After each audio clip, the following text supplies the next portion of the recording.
Cuando se trata de historia naval en general y operaciones navales específicas en particular, la logística a menudo se pasa por alto, especialmente en las historias más populares.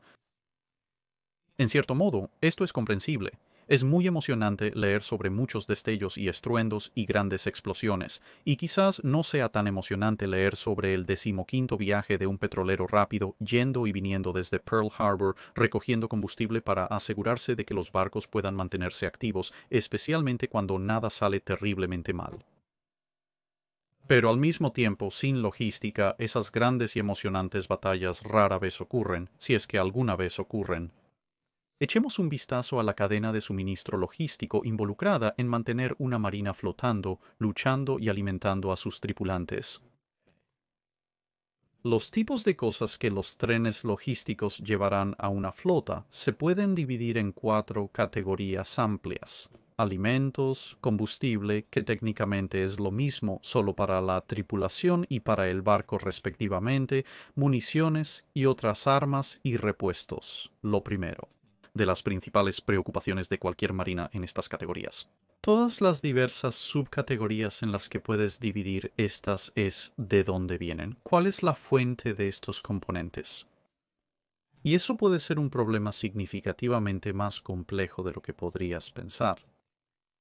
Porque aunque esperamos que la mayoría de los países cultiven al menos parte de su propia comida, el combustible, especialmente a medida que avanzamos hacia el siglo XX, puede ser un problema mucho más complejo. No solo si lo tienes o no, sino si tus fuentes locales son lo suficientemente grandes o de hecho de alta calidad para el uso de tu marina.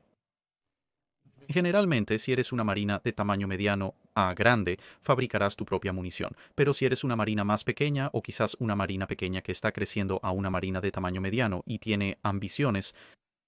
es posible que en realidad no estés fabricando algunas de las piezas de munición más grandes por ti mismo y cuando se trata de repuestos, nuevamente dependiendo de para qué sean esos repuestos, la base tecnológica podría estar en el extranjero y esto dictará algunas de tus limitaciones logísticas.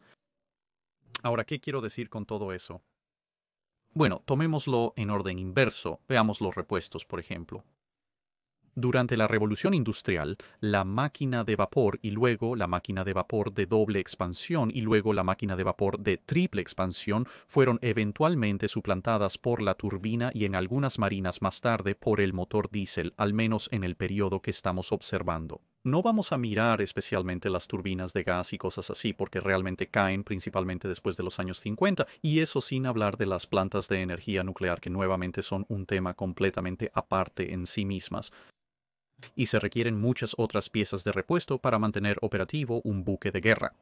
Todo, desde bombillas, cableado eléctrico, cojinetes de torreta, engranajes, motores, ojos de buey, lentes y maquinaria similar, es un buen caso para mirar para ilustrar el todo. Ahora, antes de la invención del motor de vapor, la maquinaria, si te gusta, el método de propulsión era, por supuesto, generalmente velas que están soportadas por mástiles y yardas. Ahora, aunque esto no es tan complicado como un motor de vapor, todavía tiene preocupaciones logísticas. Los mástiles son muy altos y idealmente, generalmente quieres un mástil de una sola pieza, es decir, un mástil que está hecho de un tronco de un árbol en lugar de un mástil compuesto que está hecho de un montón de tablones o troncos más pequeños cepillados y unidos entre sí. Generalmente con bandas de hierro, hay algunas ventajas menores para los mástiles compuestos, pero en general las marinas preferirían un solo mástil. Sin embargo, obviamente para hacer eso necesitas tener un país donde los bosques crezcan troncos de árboles muy altos y muy rectos, y generalmente en realidad tiendes a encontrar que el tipo de especies de árboles que crecen de esa manera son muy diferentes al tipo de especies de árboles que crecerán cosas como digamos madera adecuada para quillas, costillas, enmarcado y tablones y así en un país como digamos Inglaterra en la era de la venta. Había muchos bosques de roble que, con una gestión cuidadosa, podían seguir creciendo y abastecidos. Y esto sería genial para tus cascos, pero el tipo de abeto de pino corto que se necesitaba para producir los mástiles no crecía tanto o tan bien en Inglaterra, por lo que gran parte de eso vendría inicialmente del Báltico, luego más tarde de América, y luego, una vez que los estadounidenses decidieron que querían seguir su propio camino, de vuelta al Báltico nuevamente. Por lo tanto, la fuente de muchos mástiles para la Marina Real en realidad estaba en el extranjero, y esto representaba un problema cuando la Marina Real y el Reino Unido en su conjunto o Inglaterra, dependiendo del periodo de tiempo que estés observando, terminaban en guerra con una o más personas que normalmente suministraban esos componentes o podían interceptar el suministro de esos componentes. De hecho, se luchó en subteatros enteros de las diversas campañas navales del siglo XVIII, principalmente para asegurar suministros de este tipo para la Marina Real. Obviamente, si resulta que eres un país del tamaño de algo como América, donde tienes varias zonas ambientales diferentes, no es tan malo porque diferentes tipos de árboles crecerán en diferentes tipos de clima, y si todos están en el mismo país, bueno, puedes cosecharlos todos y armar un barco de la era de la vela usando solo materiales locales, aunque transportarlo a todas partes es algo molesto. Sin embargo, una vez que entras en la era del vapor, inicialmente tienes que mirar, bueno, mi país realmente posee la tecnología para hacer motores de vapor en primer lugar, y en la primera parte de la era del vapor, eso no era necesariamente un hecho. A medida que la revolución industrial se extendía, se convirtió en un caso de si soy capaz de fabricar motores de vapor de la potencia requerida y la miniaturización relativa, porque si vas y echas un vistazo a algunos de los primeros motores de vapor, los tipos que se usaban para extraer agua de las minas no son especialmente potentes y son absolutamente colosales, por lo que no cabrían en un barco. Y incluso si construyes un barco lo suficientemente grande para acomodarlos, realmente no te ayudarían a ir a ningún lugar rápido o en absoluto. Por lo tanto, esto fue una preocupación para muchas naciones, y esto afectó la adopción de la energía de vapor, por razones que explicaremos un poco más adelante, pero a medida que avanzaba la historia y todos habían entendido cómo construir motores de triple expansión vertical, al menos nuevamente para las principales y medianas potencias navales, luego las cosas avanzaron hacia las turbinas, y una vez más fue un caso de si realmente tenemos la capacidad en nuestro propio país para fabricar turbinas y luego turbinas con engranajes, y si no, corremos el riesgo de importarlas, y esto es a lo que se reduce cuando estás hablando de la fuente de tus repuestos e incluso de la maquinaria original en sí. Ya sea en la era de la vela y estás mirando mástiles, el primer periodo de vapor cuando estás mirando motores de expansión simple, doble y triple, o la primera parte del siglo XX cuando estás mirando turbinas, es un riesgo calculado. Si no posees la capacidad de fabricar esta maquinaria o los repuestos por ti mismo, entonces vas a estar en desventaja de una forma u otra. No adoptas esa tecnología hasta que tu propia base industrial local pueda suministrarla, en cuyo caso los barcos que estás construyendo en ese momento serán tecnológicamente inferiores a los barcos de tu enemigo o potencial enemigo, y luego tienes que decidir si esa desventaja es lo suficientemente significativa como para que puedas vivir con ella o no, y si no puedes vivir con ella te enfrentas a importar la tecnología. Ahora, importar la tecnología en tiempos de paz está bien, especialmente si es de un tercero, es decir, es alguien con quien no crees que vas a estar luchando. Mejor aún, un aliado, pero todas estas cosas pueden cambiar. En la guerra, alguien que es un aliado podría resultar ser un enemigo. Alguien que todavía está dispuesto a abastecerte podría ser cortado por alguien más que realmente no quiere que te abastezcan, y si eso sucede, entonces podrías tener barcos que has construido que ahora están tecnológicamente a la par con las personas con las que estás luchando, pero van a descomponerse en unos pocos meses, porque no tienes la capacidad de proporcionar el mantenimiento y cuidado de esos particulares pedazos de tecnología. Uno de los mejores microcosmos de esto es la adopción de la tecnología de turbinas. Cuando miras a mediados y finales de los 1900, ves que Gran Bretaña, que en ese momento lideraba en tecnología de turbinas, puso turbinas. en el Her Majesty's Ship Dreadnought y pensaron que esto está bien, tenemos a Parsons dentro del país, son los que prácticamente originaron la turbina, podemos fabricarla, esto es genial, todos obtienen turbinas en todos nuestros barcos capitales, esto es fantástico. Sin embargo, justo al otro lado del Mar del Norte, Alemania, que en ese momento estaba en medio de una carrera de construcción con el Reino Unido, echó un vistazo a todo y dijo, sí, estas serían muy buenas. Sin embargo, uno, los británicos probablemente nos cobrarán una fortuna absoluta para traer la tecnología de la turbina aquí, y dos, estén o no de nuestro lado en contra de nosotros o neutrales, conseguir que los suministros lleguen será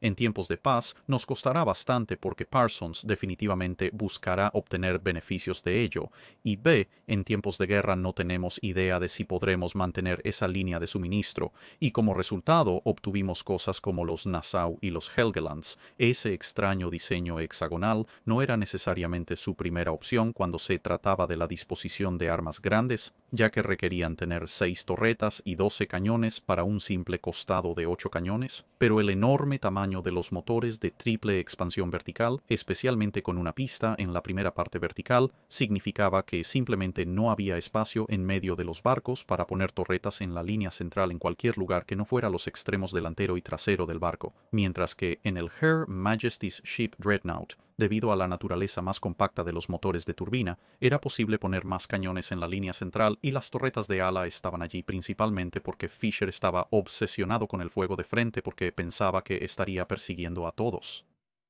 Por supuesto, había una solución alternativa a esto que eran las torretas de superdisparo como se ve en el South Carolina, que combinaba la torreta de superdisparo que ahorraba espacio y por lo tanto permitía que todos los cañones estuvieran en la línea central con motores de triple expansión vertical, pero eso tiene compromisos en sí mismo y los alemanes preferirían tener todos sus cañones en el mismo plano.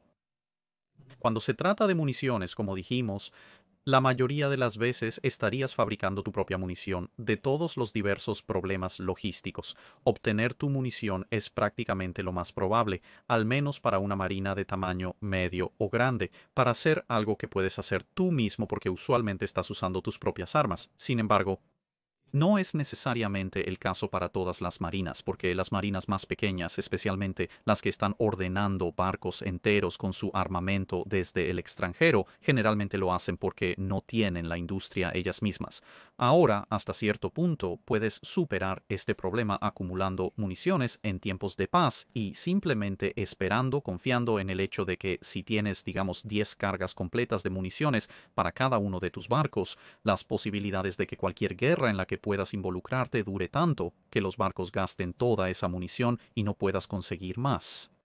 Por cualquier motivo, para reabastecer en absoluto es una circunstancia relativamente improbable, pero aún es un riesgo que corres, especialmente cuando estás importando municiones que pueden o no degradarse con el tiempo, ya sea simplemente debido a su naturaleza o al hecho de que quizás no tengas instalaciones de almacenamiento exactamente perfectas. Pero incluso si puedes fabricar y almacenar tu propia munición, hay un problema adicional que debes tener en cuenta y es cuántos tipos de munición tienes. Esto fue algo que realmente se intensificó hacia el final del siglo XIX con la era pre-Dreadnought entrando en pleno apogeo porque podrías tener un acorazado que podría tener 4 o 5 o incluso 6 tipos diferentes de armas, y especialmente en la última parte del siglo XIX, cuando los barcos se estaban construyendo individualmente y en pares. Podrías tener un acorazado que tiene 5 o 6 tipos diferentes de armas, y podrías tener su clase sucesora, que también tiene 5 o 6 tipos diferentes de armas, pero muchas de esas armas serán completamente diferentes a las armas que están en el barco anterior. No hay una verdadera estandarización.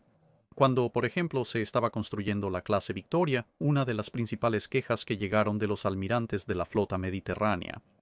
era que entre la clase Benbow o almirante, la clase Victoria y varias otras clases que se estaban enviando a la flota mediterránea, tenían que mantener reservas de 2 o 3 docenas de tipos diferentes de munición. algunos de los cuales eran molesta y muy similares en tamaño, lo que significaba que era muy difícil asegurar que cada barco tuviera su carga completa y correcta de munición, porque si enviabas, digamos, un envío de proyectiles de 4 pulgadas y resultaba que, bueno, eso se ajustaba a las armas de un barco, pero otro barco tenía armas terciarias de 4.5 pulgadas o 4.7 pulgadas, entonces esa carga de munición era completamente inútil para ellos.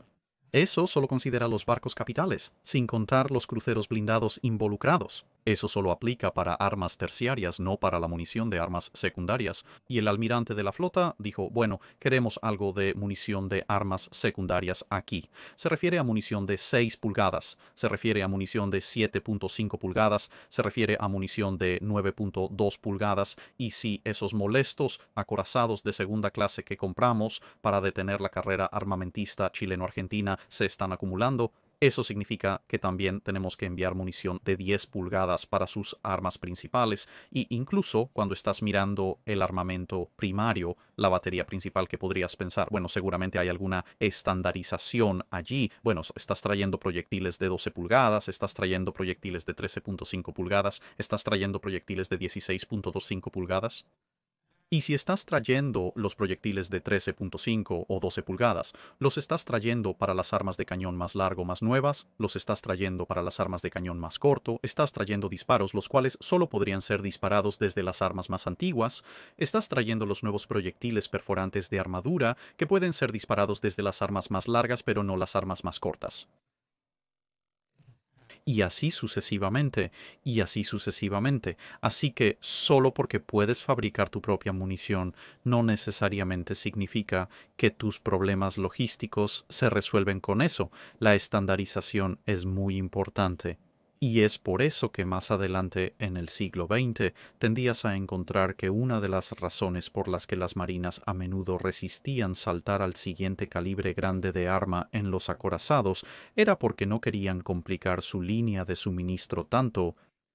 Si te fueras con cada posible iteración y adaptación del calibre del cañón del acorazado, podrías terminar muy rápidamente solo con las baterías principales tratando de suministrar 4 o 5 tipos diferentes de munición, mientras que si miras, digamos, la Marina de los Estados Unidos durante la Segunda Guerra Mundial, a menos que tuvieran que enviar algunas piezas de munición legado al Arkansas, efectivamente solo tenían que suministrar munición de 14 y 16 pulgadas. La Marina Real tenía que suministrar munición de 15 y 16 pulgadas durante la mayor parte del periodo intermedio. Luego apareció el King George V y también tuvieron que suministrar munición de 14 pulgadas, y cuando los franceses estaban buscando el sucesor para la clase Richelieu, una de las principales razones por las que seleccionaron el cañón de 15 pulgadas, solo más de ellos en la sucesora teóricamente llamada clase Alsacia, fue porque con las Britannias y las Dunkerques y las Richelieus, además, debían suministrar 3 tipos de munición, y si hubieran elegido cañones de 16 pulgadas, habrían tenido que suministrar 4. Las armas secundarias durante la Segunda Guerra Mundial también podían ser devastadoras. Estados Unidos tuvo suerte, o posiblemente por diseño astuto, se había estandarizado en el cañón de 5 pulgadas, por lo que solo tenías que suministrar munición de 5 pulgadas a todo. Mientras que en la Marina Real las cosas no eran quizás tan brillantes, porque tenías que suministrar munición de 4 pulgadas, 4.5 pulgadas, 4.7 pulgadas, 5.25 pulgadas, y hasta que la batería secundaria de Hood fue reemplazada con cañones antiaéreo de 4 pulgadas, se suministró munición de 5.5 pulgadas a varios barcos, lo que realmente no ayudó en nada. También había cañones secundarios de 6 pulgadas en algunos acorazados, pero esto se vio mitigado ya que muchos cruceros ligeros también usaban cañones de 16 pulgadas, por lo que esa cadena de suministro ya estaba bien establecida. El combustible, por supuesto, no era una preocupación particularmente importante durante la era de la vela, pero durante la era del vapor, hierro y acero se convirtió en algo problemático. Esto tomó en cuenta 2 combustibles, el carbón y luego el petróleo. Con el carbón era un asunto de, bueno, ¿tu país tenía depósitos de carbón en primer lugar?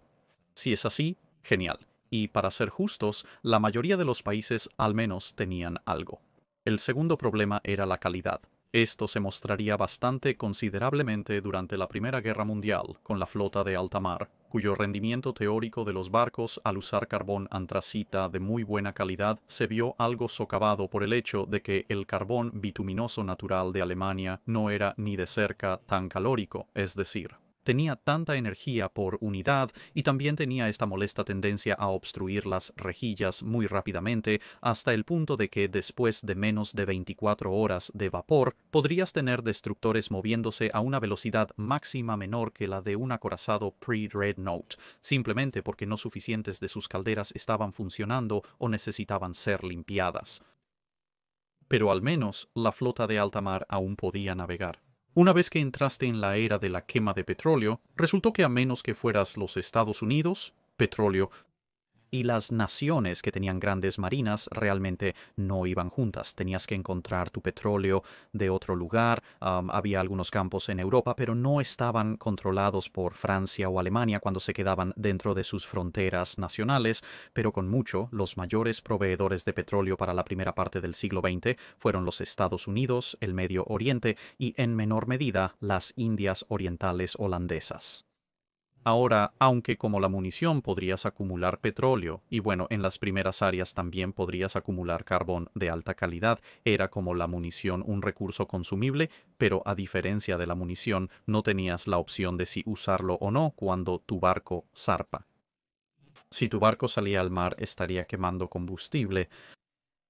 Si luego estabas navegando y no encontrabas a nadie a quien disparar, entonces volverías con tu carga de munición a bordo y tu munición se conservaría, pero el carbón o petróleo que quemaste se había ido para siempre y a medida que los barcos se hacían más grandes y rápidos, necesitaban mucho más combustible y si te quedabas sin combustible, tus barcos no iban a ninguna parte, lo que llevó especialmente en la Segunda Guerra Mundial a que varias marinas, principalmente las del Eje, tuvieran que reducir sus operaciones bastante significativamente debido al simple hecho de que si llevaban a cabo operaciones al ritmo que quisieran, se quedarían sin combustible de búnker en unos pocos meses.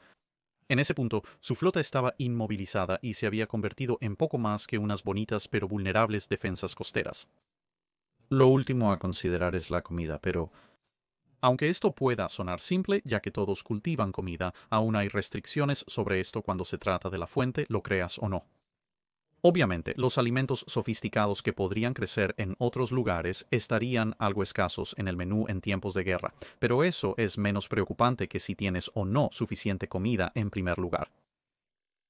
Nuevamente, en los tiempos de la era de la venta, los niveles de población de la mayoría de los países eran lo suficientemente pequeños como para que estos tipos de problemas sobre la escasez de alimentos realmente no fueran una gran preocupación, pero para cuando llegaste a la era del vapor y el acero, particularmente en el siglo XX, muchas naciones importaban alimentos porque no cultivaban suficientes alimentos por sí mismas o si podían, tal vez el nivel de alimentos que podían cultivar estaba justo en el límite y así, digamos, privar a las granjas de muchos trabajadores calificados porque todos han sido reclutados en el ejército y o un par de malas cosechas causadas por el clima podrían reducir tu suministro de alimentos por debajo del nivel que realmente necesitas para mantener a tu población ahora. Por supuesto, tu ejército es la clave, con suerte, para ganar la guerra, por lo que no escatimarías en comida para tus soldados y marineros como primer recurso, pero el simple hecho es que uno, estar en las Fuerzas Armadas en servicio de tiempo de guerra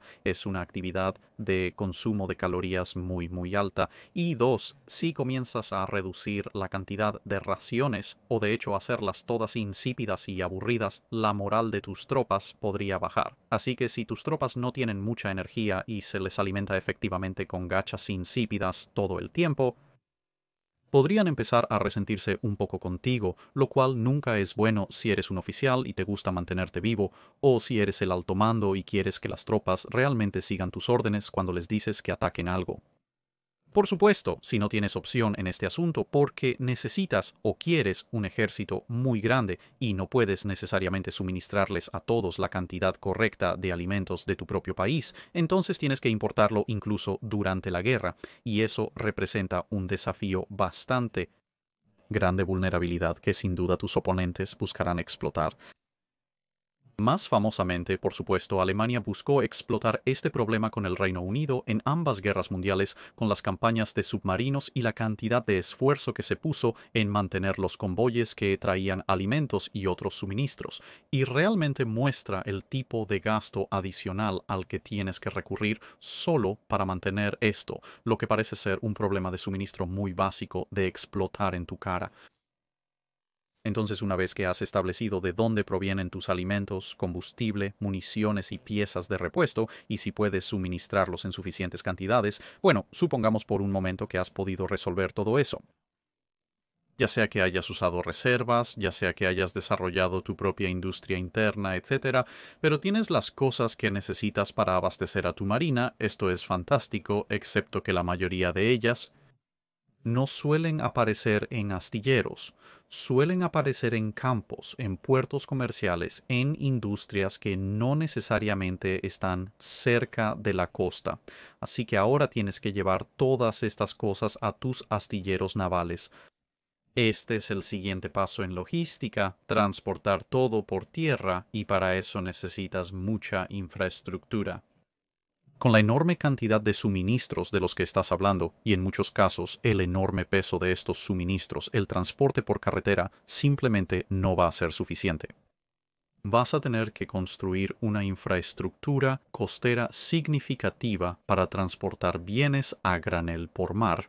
y más a menudo, vas a tener que construir una red ferroviaria significativa para transportar estos bienes internamente y luego hacia tus diversas bases navales.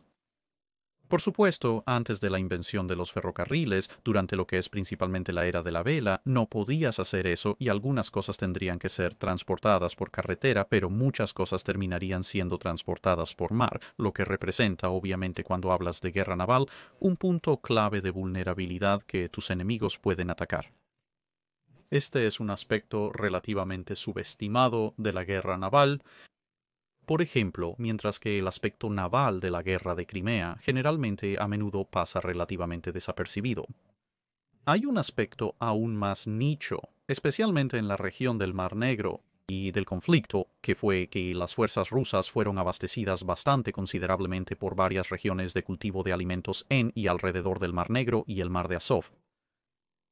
Y todo esto iba bastante bien para ellos hasta que la Royal Navy, con algo de ayuda de la Marina francesa, decidió ir a saquear y a robar una de las cosas que la Royal Navy hace mejor en la era de la vela a lo largo de toda la costa. De repente, bueno, los suministros de alimentos y cosas por el estilo se habían ido, pero incluso los que se podían cultivar de nuevo enfrentaban dificultades de transporte significativas y de repente la línea de suministro rusa parecía que podría ser cortada. Los suministros podrían estar allí, pero si están a decenas o cientos de millas de distancia no están haciendo ningún bien para los hombres en el frente, y de repente parece que la guerra tendrá que terminar bastante rápido ahora. Está bien, estos son suministros para un ejército terrestre, no un marina. Pero lo mismo se aplica a las tiendas y suministros navales. Si estás enviando todas estas cosas que acabamos de discutir a través de la navegación costera y el enemigo corta esa navegación costera, bueno, tu marina no va a ser más operativa. E incluso si toda tu infraestructura de transporte está en su lugar y bien protegida, bueno, estas cosas generalmente no se ordenan en base a un sistema justo a tiempo, como se ordenan muchas cosas como los alimentos comerciales en estos días para uso civil. Estos tienen que estar listos allí en los astilleros cuando los barcos los necesiten, y realmente no vas a estar pidiendo cosas como, digamos, 400 rondas de municiones de 14 pulgadas, así como así. Estas tienen que estar preparadas con bastante antelación, y así cuando estas cosas llegan al astillero necesitas tener la infraestructura de almacenamiento en su lugar para mantenerlas todas y mantenerlas todas. Y esto no es solo una cuestión de apilarlas en el muelle, aunque algunos proveedores pueden hacer eso en el caso de los artículos perecederos. Como la carne necesitas refrigeración, en el caso de otros artículos perecederos como, digamos, la munición, necesitas un ambiente fresco, seco y estable para almacenarlos, porque si los metes en un viejo almacén con fugas, y bueno, si tienes suerte, esa munición simplemente tendrá una tasa de fallos muy alta. Si tienes mala suerte, parte de tu base naval va a desaparecer en una explosión colosal, completamente al azar. Por supuesto, no se puede simplemente apilar bolsas de carbón o tambores de aceite de 55 galones al lado del muelle. Necesitas almacenar considerablemente más que eso, lo que significa tanques masivos, ya sea por encima o por debajo del suelo, o enormes pilas de carbón con sus propias vías de ferrocarril generalmente miniaturas, para llevar esos suministros al astillero cuando el barco está adentro. Todo esto, a su vez, afecta el tamaño de tu astillero naval y, por lo tanto, la huella física que puedes ocupar se convierte en una parte clave de tu logística naval. Una base naval que podría haber estado bien en el siglo XV o XVI, cuando operabas un puñado de galeones de 500 a 1000 toneladas desde ella, va a ser, digamos, bastante inadecuada si una gran ciudad ha crecido a su alrededor y no tienes espacio para expandirte, y ahora se espera que estés dando servicio a varios acorazados de 20 a 30.000 toneladas alrededor de la época de la Primera Guerra Mundial. Esto también puede afectar el tamaño de los barcos que construyes, porque tus diques secos y demás pueden no ser lo suficientemente grandes, pero eso es un problema separado de la logística naval general. Tiene más que ver con la construcción y mantenimiento naval, tema para otro video.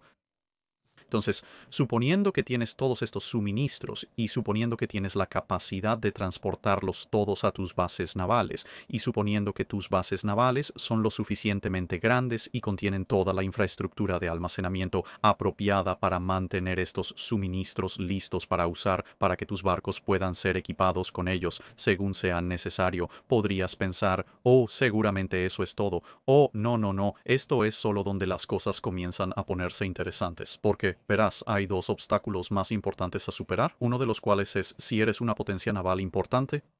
es probable que tengas una o más posesiones en el extranjero, y las posesiones en el extranjero generalmente significan bases en el extranjero, porque hay muchas otras potencias que podrían querer una parte de tu lejano imperio colonial, y por lo tanto tienes que mantener escuadrones navales allí para proporcionar seguridad, y esos escuadrones realmente no pueden permitirse viajar a través de medio planeta de regreso a casa cada vez que necesitan un poco de recarga, por lo que vas a tener que construir más bases navales en todo el mundo, y esas bases van a necesitar suministros, porque aunque puede que haya algunos aspectos que puedan abastecerse por sí mismos, quizás el área que estás ocupando tiene su propio carbón local, o quizás estaciones de petróleo cercanas, y obviamente la comida se cultiva universalmente, por lo que puede que haya algunos alimentos básicos que se pueden producir en esa área. Es muy poco probable que tus diversas posesiones en el extranjero tengan la costumbre de fabricar municiones de gran calibre para acorazados o piezas de repuesto para maquinaria de turbinas,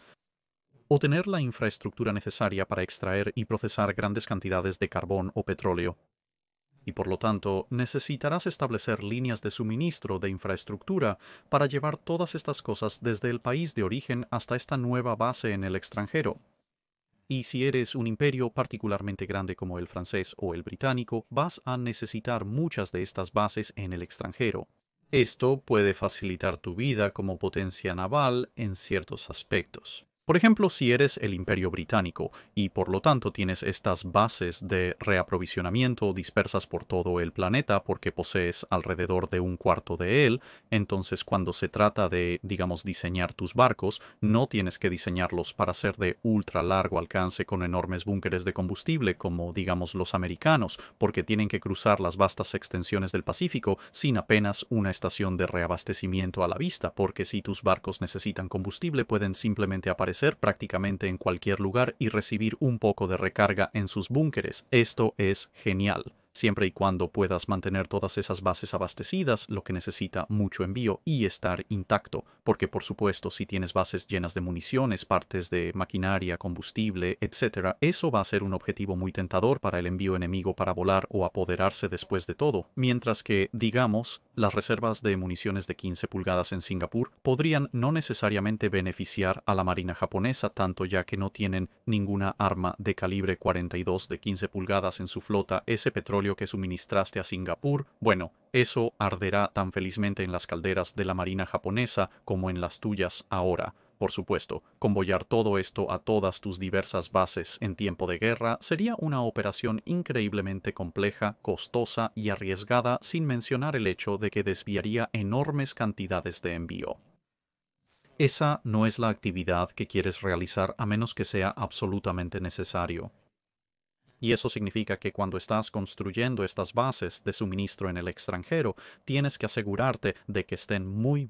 bien abastecidas para que puedan mantener destacamentos navales bastante grandes durante considerables periodos de tiempo y defenderse de posibles intrusiones enemigas, incluso si la presencia naval podría no estar físicamente allí en el momento en que el enemigo ataca,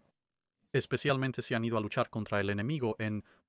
ubicaciones un poco cercanas, pero de otra manera inalcanzables, por lo que esto agrega una capa de complejidad a tu logística naval, porque ahora no solo te estás asegurando de que puedes obtener todo tu material, no solo te aseguras de que puedes transportar todo ese material a las bases de tu armada, también estás operando una línea de infraestructura de envío oceánico importante que llevará todas esas cosas hacia y desde las diversas bases en el extranjero.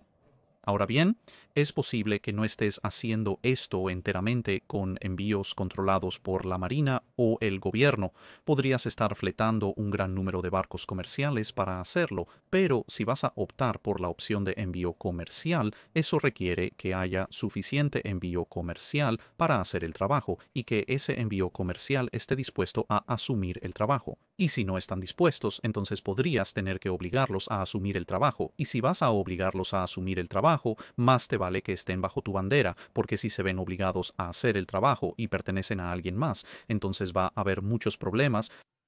Esto es porque una de las razones por las que la Marina Mercante Británica era tan masiva, había problemas con otras marinas, quienes solían fletar barcos británicos para hacerlo, como por ejemplo durante el viaje de la Gran Flota Blanca, mientras que la idea original era que la Marina Mercante estadounidense suministrara el carbón y otros suministros necesarios para mantener móvil a la Gran Flota Blanca. A medida que la guerra avanzaba mundialmente, no había suficientes transportistas mercantes estadounidenses dispuestos a asumir los contratos, y el gobierno de los Estados Unidos carecía de un mecanismo para obligarlos a aceptarlos. Significaba que terminaban teniendo que contratar un gran número de barcos extranjeros, particularmente británicos, para mantener en marcha a la Gran Flota Blanca. Ahora, podrías mitigar esto hasta cierto punto, como se mencionó anteriormente, por ejemplo, siguiendo las prácticas de diseño estadounidenses y diseñando tus barcos para que puedan recorrer una distancia increíblemente larga con un depósito lleno de combustible, haciendo que tus depósitos sean excepcionalmente grandes, pero inevitablemente vas a tener que repostar en algún momento. Y para ser perfectamente honesto, cuando tu teatro operacional principal es el Pacífico, eso va a ser más a menudo que si estás operando en el Mar del Norte, el Mediterráneo o el Atlántico en una base por viaje. Así que con todo eso dicho y hecho, supongamos que estás obteniendo la comida, el combustible, la munición, las piezas de repuesto. Estás procesándolo todo, estás transportándolo a tus bases navales en casa, estás transportándolo a tus bases navales en el extranjero, tienes suficientes barcos para lograr todo esto, has construido tu infraestructura ferroviaria, has construido tus almacenes, todo está bien y dandy. Aún queda el otro problema que mencioné, recuerda que dije que había dos. El otro problema es que los barcos no siempre pueden hacer escala en bases extranjeras, incluso si eres el Imperio Británico, y especialmente si eres cualquier otro en el siglo XX temprano, vas a enfrentar el problema de reabastecer los barcos cuando están en alta mar. Esto puede ser simplemente porque no hay una base naval amigable cerca. Puede ser porque no es tácticamente aconsejable retirar tus barcos a una base naval cercana en el momento en que pueden estar, digamos, siguiendo a un enemigo o protegiendo contra una intrusión de la flota enemiga. Y bueno, si el enemigo sabe que solo puedes estar allí durante, digamos, 30 días y luego tienes que volver a la base, bueno, ellos programarán su ofensiva para que tenga lugar el 31º día cuando se garantiza que no estarás allí. O peor aún, programarán su ofensiva para golpearte mientras estás repostando y reabasteciéndote en el muelle cuando no puedes moverte. Y por supuesto, si estás en la ofensiva, es muy probable que el enemigo queme sus propios suministros y nuevamente realmente no vas a querer estar allí diciendo, bueno, estamos ganando esta batalla, estamos ganando esta invasión, estamos proporcionando una cobertura brillante a nuestros hombres y estamos realmente contentos con cómo va la guerra y ahora nuestra flota tiene que irse a mitad de camino a través del océano. De regreso a nuestro territorio para reabastecernos y luego cuando volvemos encontramos que nuestras tropas carecen de cualquier apoyo de fuego, apoyo de suministros o en el caso de la Segunda Guerra Mundial, apoyo aéreo basado en portaaviones. Ahora todos han sido empujados de vuelta al mar y estamos de vuelta al punto de partida. Y esto, por supuesto, supone que todas tus propias bases navales y depósitos de suministros permanecen intactos, lo cual no es necesariamente una garantía, como los alemanes descubrirían muy rápidamente en la Primera Guerra Mundial, cuando su maravillosamente construida base naval de Tsingtao resultó no durar tanto tiempo como una base naval funcional y accesible, aunque resistió como un enclave alemán un poco más de lo esperado, dadas las probabilidades en su contra. Cuando simplemente se decidió que a los japoneses y a los británicos realmente les gustaría ver una bandera que no fuera la alemana ondeando sobre ese puerto. Del mismo modo, cuando Filipinas se perdieron ante los Estados Unidos en la primera parte de la campaña japonesa en la Segunda Guerra Mundial, su principal base de flota para operaciones en el Pacífico Occidental se fue. Los británicos también perdieron Singapur poco después. Así que todo esto implicaba que tenía que llevarse a cabo el reaprovisionamiento en el mar por diversos medios. Y en lo que respecta al envío, esta fuerza de reaprovisionamiento en el mar, ya sea el Comando de Transporte Marítimo de los Estados Unidos, la Real Flota Auxiliar de la Marina Real o cualquier otra función o nombre que lleven los brazos similares de las diversas otras marinas, incluso hasta el día de hoy, sigue siendo un aspecto críticamente subestimado de la proyección de poder naval. Y no se trata solo de tener esta capacidad, se trata de tener esta capacidad en cantidades significativas y de una manera muy bien organizada, tocando muy brevemente las marinas modernas, aunque obviamente ese no es el enfoque de este canal, pero hay una razón por la que realmente solo hay dos marinas principales en el planeta que son capaces de proyectar prácticamente toda su fuerza activa en cualquier momento a cualquier lugar en el planeta, siendo estas la Marina de los Estados Unidos y la Marina Real, y hay una muy buena razón por la que el Comando de Transporte Marítimo Militar de los Estados Unidos y la Real Flota Auxiliar, respectivamente, poseen alrededor del 90% de los cascos que sus respectivas marinas de combate reales poseen combatientes de superficie principales. Pero volviendo a nuestro principal área de estudio, ya hemos mencionado los problemas que la Gran Flota Blanca enfrentó durante tiempos de paz, pero si observamos los problemas enfrentados durante tiempos de guerra, la Marina de los Estados Unidos, por ejemplo, en 1942, fue bastante obstaculizada en los tipos de fuerzas que podía utilizar contra los japoneses, no necesariamente debido al ataque a Pearl Harbor, aunque eso realmente no ayudó a las cosas, y no por la falta de combustible o instalaciones de almacenamiento de combustible, porque como mencionamos, los Estados Unidos eran prácticamente el mayor productor de petróleo en la primera parte del siglo XX y tenían más que suficiente infraestructura petrolera en los Estados Unidos continentales, e incluso tanques de almacenamiento en Pearl Harbor para abastecer a su flota, y estaban construyendo más tanques de almacenamiento en Pearl Harbor para acomodar una flota aún más grande. No, el problema era la falta de petroleros de flota rápidos. De hecho, la pérdida del United States Ship Neosho durante la primera parte de la campaña del Pacífico dolió casi tanto como la pérdida del United States Ship Lexington. Había un número considerable de petroleros presentes, pero en su mayoría ya estaban ocupados, suministrando las diversas necesidades de infraestructura que permitían a los Estados Unidos tener todo este combustible en primer lugar, llevando petróleo sin procesar de varios campos petrolíferos a áreas de refinería, llevando petróleo refinado en varias formas a instalaciones de almacenamiento, en bases navales y para uso civil, obviamente, y otro uso militar, y luego llevando algo de eso a Pearl Harbor, pero nada de esto requería ninguna velocidad en particular, y por lo tanto muchos de estos petroleros eran relativamente lentos. Esto era inaceptable para el apoyo de la flota, ya que un petrolero lento es muy vulnerable. Entonces debes escoltarlo, pero si el petrolero solo puede navegar de 8 a 10 nudos, toda tu flota está limitada a esa velocidad, que es una velocidad no vista desde una flota de batalla de la era de la vela, particularmente mal navegada, y eso realmente no te ayuda cuando tu enemigo está dando vueltas a más de 25 nudos, y por lo tanto, los petroleros de flota más rápidos que al menos podían mantenerse vagamente al ritmo de la flota y podían ir y venir a bases como Pearl Harbor en un tiempo relativamente razonable, estaban en una demanda excepcionalmente alta.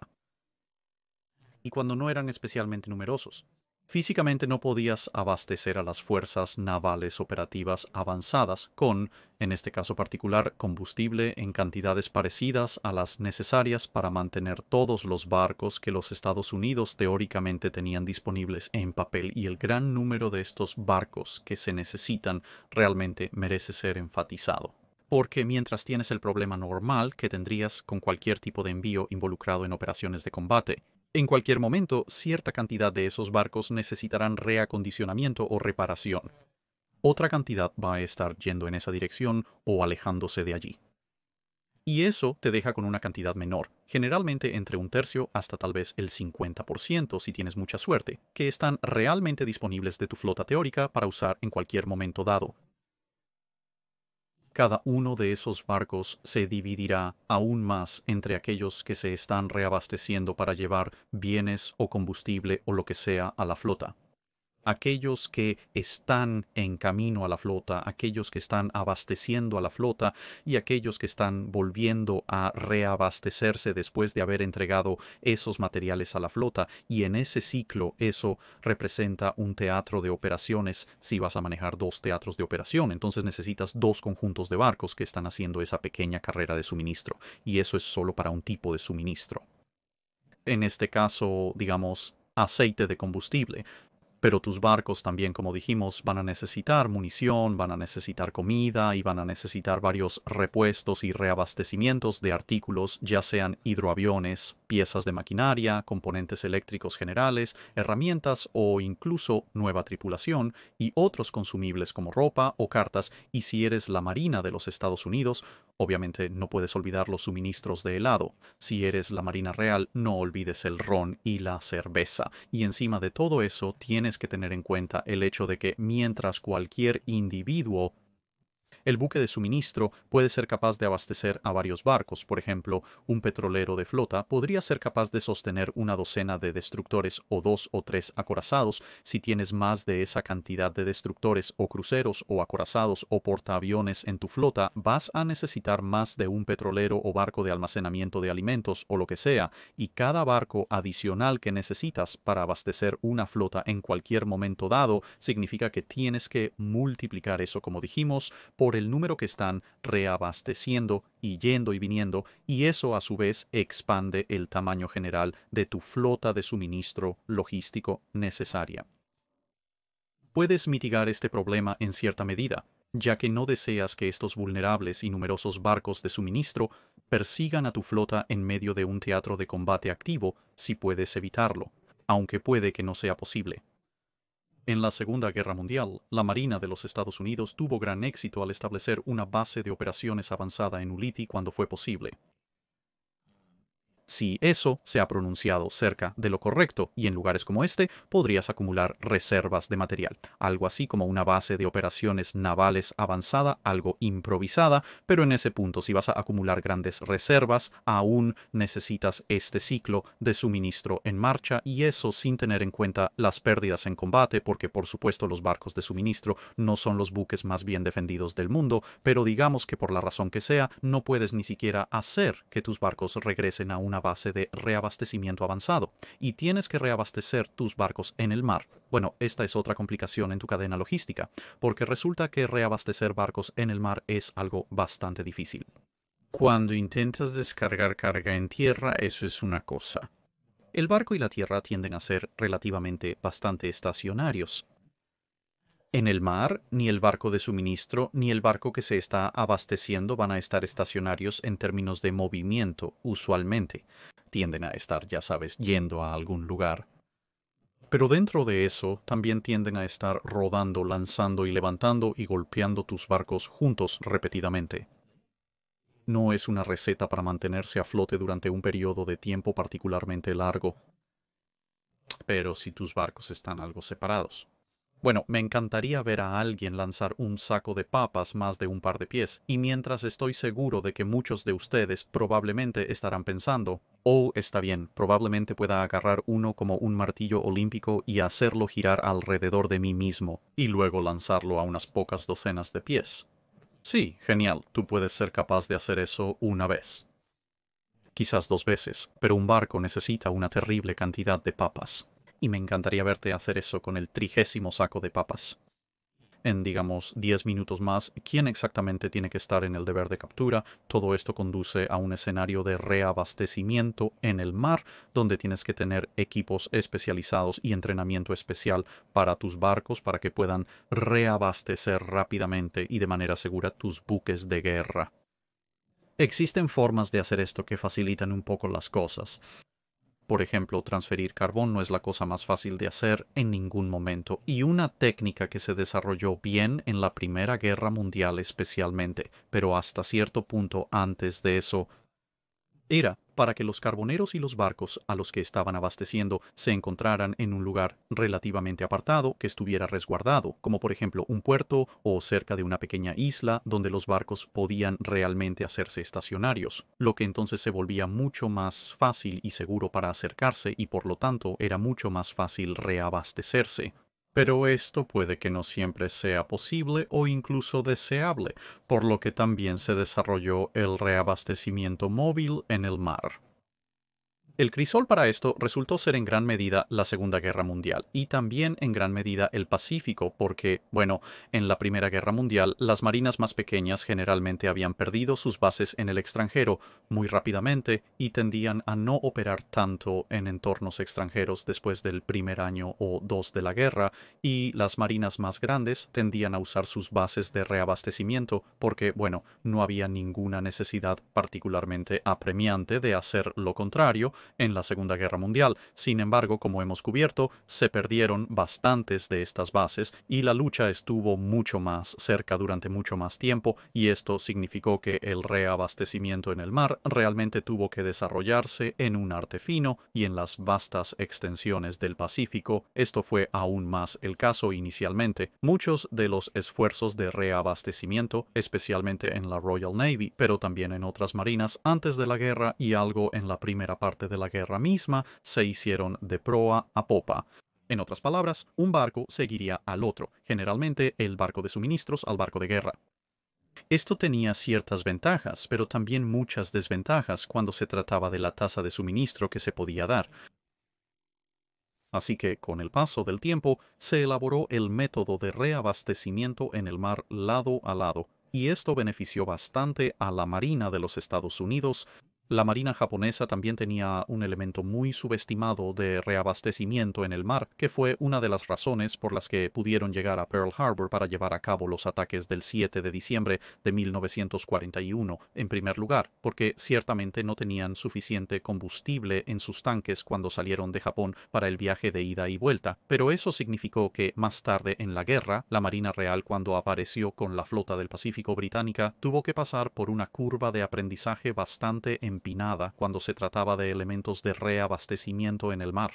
porque hasta ese punto, mientras que los combates en el Mediterráneo, el Atlántico, el Mar del Norte y el Ártico habían sido particularmente feroces en muchos casos, ninguna de esas aguas se comparaba en términos de escala con las operaciones en el Pacífico, y por lo general los barcos habían podido repostar, reabastecer y reaprovisionar desde varias bases navales con el ocasional reabastecimiento en el mar que era necesario poder hacer con métodos algo subóptimos, básicamente debido a la rareza de ello.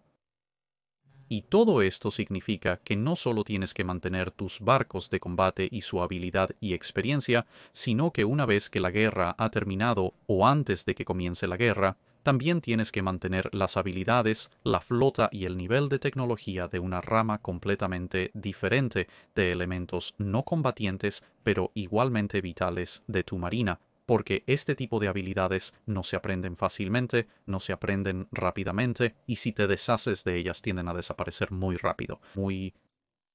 Además, a medida que la tecnología que tu marina utiliza en sus barcos de combate de primera línea mejora, también tiene que mejorar la tecnología en tu flota de suministro. En la Primera Guerra Mundial, tener una flota de carboneros fue fantástico. En la Segunda Guerra Mundial, cuando casi todo funciona con petróleo, no tanto ahora. Ahora realmente necesitas los petroleros y así sucesivamente. Así que, asumiendo que puedes obtener toda tu comida, combustible, municiones y repuestos, procesarlos, transportarlos a tus bases navales, abastecer tus barcos, enviarlos, transportar otros suministros a bases navales en el extranjero y hacer funcionar esa cadena de suministro y tener un elemento de apoyo logístico completo para tu flota con el fin de reabastecerla en el mar, reabastecer tus bases en el extranjero y mantener tu flota en funcionamiento. Bueno, con todo eso hecho, ahora tienes una marina que realmente puede luchar.